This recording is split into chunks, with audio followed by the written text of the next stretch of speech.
going to be the starting area, so whenever your team comes back, this is where you got to be to start.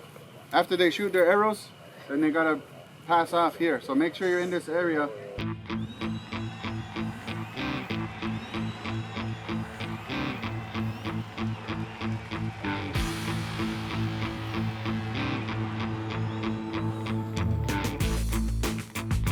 The Akwesasne Freedom School Survival Race returned on Saturday, September 16th. 6 teams competed to see who would complete all 7 tasks.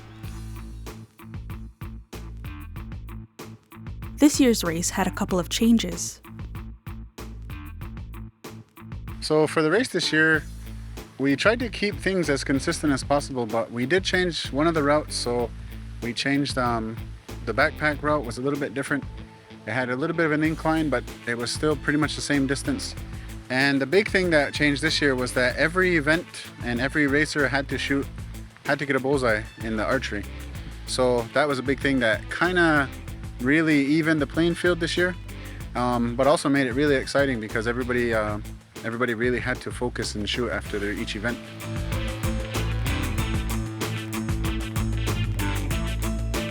Another change this year was holding the race and quilt auction on separate days. It started off as a fundraiser for the school, just to kind of add to the different events and add to the annual dinner, add to the quilt auction, and those kind of things. But then it kind of grew into something bigger, where now it's about promoting health, and it's about promoting, for me, it's about promoting our old ways. So things like canoeing, that's something that our people were known for.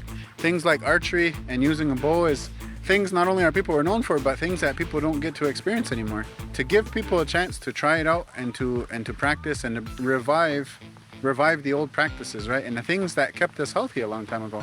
So for me and a lot of the organizers, that's what it's really become about.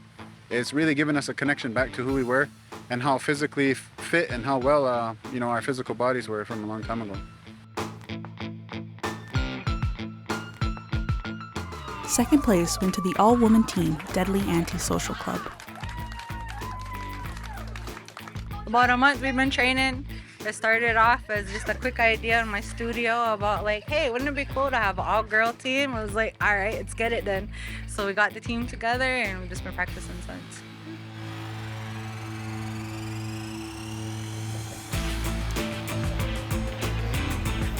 Yeah, we got a fire over there. While the race was very close, first place ultimately went to Team Pork Grinders. We didn't have a team yesterday, so we threw a team together. We're all kind of fairly in good shape, but yeah, we didn't really have a team until this morning, so. Feels pretty good, yeah, but also at the same time it's a very good relief also, because it was a struggle for some of those. I was a canoeer, so I was hurting for a bit. Yeah. It's pretty good, just knowing that we all pulled through and achieved what we did. It's a big relief to be done and not trying to make that fire. Last year took us 45 minutes, this year took us 7, so that was a big relief. The hardest part, it was all hard, but it was fun. Maybe the fire, huh? Yeah. The fire. I would say the fire because it took all of us to work together and support one another and like, wait, you gotta calm down, you gotta skin a hug it, but like it was a real group effort where when you were doing your event, you were an individual but fighting for your team and the kids.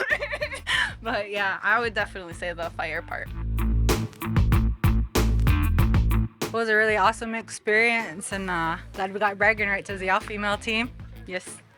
Yeah, with the coolest name. I would just say, like, if you're considering it, like, definitely put in your team for next year because it was all worth it. Yeah. So we want to get more teams. We want to get more people out here. I really want to encourage people. It's not like an impossible thing. It's not like a marathon, right? It's at a point where you can still do it even if you have a little bit of training and then just get the experience. And so yes, I encourage people to come on out. Even if you think it's last minute, even if you don't have a team, there's always people looking to participate. The survival race will return next year, but there are also early talks about a winter version of the race. because there's so many things that we would have done in the winter, right, to keep us fit. So that might be a whole new leg of it, or a whole new area of it. But that's all just thought for the future.